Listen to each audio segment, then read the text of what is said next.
உங்களுக்கு சாபம் போணுமா? வசந்தமிழ் வாழ்ந்தேன் இல்ல பரவாயில்ல, என்னால வசந்தமிழ் வாழ முடியாது, அப்படியே இருந்து போட்டுங்க, அந்த சாபம் அப்படியே இருந்து போட்டோம் அப்படின்னு சொல்றீங்களா? எவ்வளவு காலத்துக்கு இருக்கு தெரியுமா? நீங்க இந்த வசந்த கீழ்படியாத வரைக்கும், உயிருள்ள வரைக்கும் சாபம் இருக்கும். நான் சபிக்கலைங்க, வேத வசனத்தை உங்களுக்கு ஸ்ட்ராங்கா சொல்றேன், மறுபடியும் சொல்றேன். உங்க வீட்டு சாபம், உங்க சரீரத்தின் சாபம், உங்க வாழ்க்கையின் சாபம், உங்க பண சாபம், இதெல்லாம் உங்களை விட்டு நீங்கணும்னா ஒண்ணு பாவத்தை விட்டுருங்க, ரெண்டு என்ன வசனம் சொன்னாலும் கீழ்படி. ஏன்னா ஆண்டவர் மேல அன்பு கூர்ந்தாதான் ஆண்டவர் உங்க மேல அன்பு கூர்ந்து சாபத்தை ஆசுவாமா.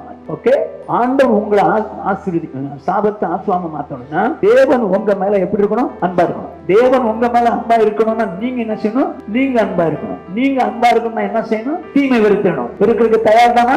ஆனா பாவம் மட்டும் வச்சுக்குவேன், ஆண்டவர் என் மேல அன்பா இருக்கணும்னா அது என்ன நடக்காது. உங்க சாபம் ஆசுவாம மாட்டாது. ரகசியமா பாவம் தெரியாம அது த்ரூ மொபைலா இருக்கலாம், வேற எந்த விதத்துல இருக்கலாம், யாருக்கு தெரியாம செய்யலாம். ஓகே, பாப்போம்.